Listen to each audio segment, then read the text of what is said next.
installed the new water pump already, but to get to it we had to take the air conditioning and the alternator off. Fixing to put the thermostat in, then we'll put everything back together. People get lost a lot of times when they're trying to put it all back together, so we'll go step by step for you. Alright, for the thermostat you have to clean the surface area real well. On both sides you got to clean them up so you don't have any leaks. Next thing, we'll put some gasket sealant around our gasket, and then we'll put our thermostat in the hole. Thermostat's going to set in with the little, and then your gasket will go over top of that, and then your hose back on. Alright, you put your pipe back on after you got your gasket and thermostat in. We had already put this top hose on, and I just put this one on.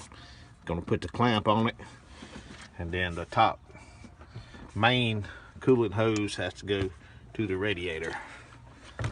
Alright, you're going to put your bracket that holds the alternator and the air conditioning back on the top, and then from that point you got several bolts you got to put back into place. Right here, one down here, one down here, all the way around to hold the black bracket and the air conditioner in place.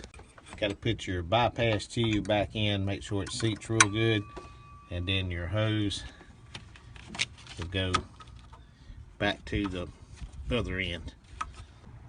Alright, next thing, you want to put your belt around everything, and on your vehicle somewhere you should have a belt diagram. If you don't, check your book.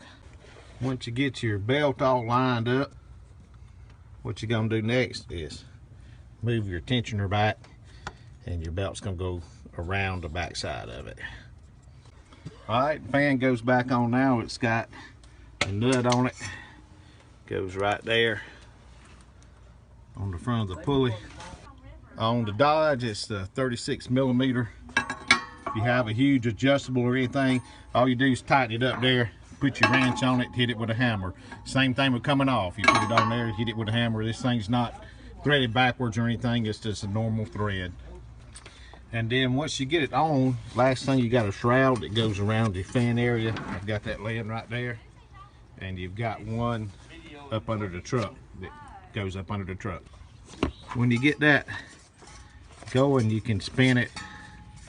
You can see that nut there, it'll tighten up for you to a certain extent, because this fan's got a clutch on it.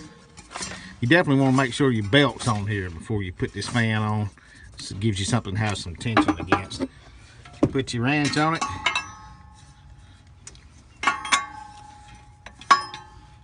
and you hit it with a hammer, tighten it up. That's all there is to it.